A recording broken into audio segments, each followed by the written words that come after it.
पंजाबी गायक सिद्धू मूसेवाला की बेवकती मौत ने सब नूं झंझोड़ के रख दिता है। लोग उन्होंने आपो अपने तरीके नाल श्रद्धांजलि भेंट कर रहे हैं। इस मामले दे विच हुण अगे गल करदे हां। पंजाबी गायक सिद्धू मूसेवाला दे मापियां दे नाल हुण वकील भी आके खड़ गए ने। वकीलां ने ऐलान कर दिता है कि ओह हुण सिद्धू मूसेवाला दे जिहड़े मुलजम ने केसां दे विच वख-वख उन्हां दी केसां दी पैरवाई नहीं करनगे। जी हाँ, बार एसोसीएशन मानसा वल्लों पाया गया एक मता लगातार वायरल हो रहा, जिस मते दे विच इस गल दी गल कीती गई है कि पंजाबी गायक सिद्धू मूसेवाला दे मापियां तो हुण केस लड़न दी कोई भी फीस नहीं ली जाएगी। ये मानसा बार एसोसीएशन के वकीलों का कहना है। तो नाल ही ये भी कहा गया है कि सिद्धू मूसेवाला केस के जिन्ने भी मुलजम होणगे उन्हां दी पैरवाई हुण मानसा दे वकील नहीं करनगे। तां इहनूं सिद्धू मूसेवाला दे नाल तालुकात रखदे जां उन्हां दे हमदर्दी जां उन्हां दे परिवार दा वड्डे समर्थन वजों इस गल नूं देखिया जा रहा है। दुनिया भर दे विच लोग सिद्धू मूसेवाला नूं अपने तरीके नाल याद कर रहे हैं अते उन्हां दे मापियां दे नाल लगातार हमदर्दी दा इजहार कर रहे हैं।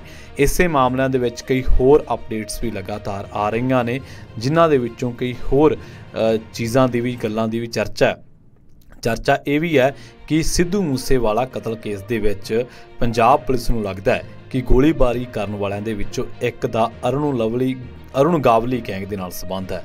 पता यह भी लग्या कि इसे गैंग का मैंबर संतोष यादव इस वारदात दे विच शामिल हो सकता है। पुलिस 8 शार्प शूटरां की भाल कर रही है अते यादव उन्हां दे विचों एक है। 3 पंजाब तो 2 हरियाणे तो अते महाराष्ट्र दे, जबकि एक राजस्थान तो दस्सिया गया। पुलिस ने इस संबंध दे विच महाराष्ट्र पुलिस के नाल अहम जानकारी साझी भी की है। तुसी भी इस मामले ते अपनी राय रख सकते हो कि तुहानू की लगता है कि इन्हां जिहड़े पछाण हुई है शूटरां दी, जिन्हां दे विच मनप्रीत सिंह, जगरूप, मनजीत, हरकमल, प्रियावर्त, सुभाष, संतोष यादव, सौरभ महाकाल, तां हुण लगदा है कि जिहड़ी पुलिस आ ओह लगातार इस मामले की तह तक पहुँचण की कोशिश दे विच लगी हुई है। तां हर कोई बंदा अज दुखी आ, हर कोई बंदा सिद्धू मूसेवाले नूं अपने तरीके नाल श्रद्धांजलि भेंट कर रहा है।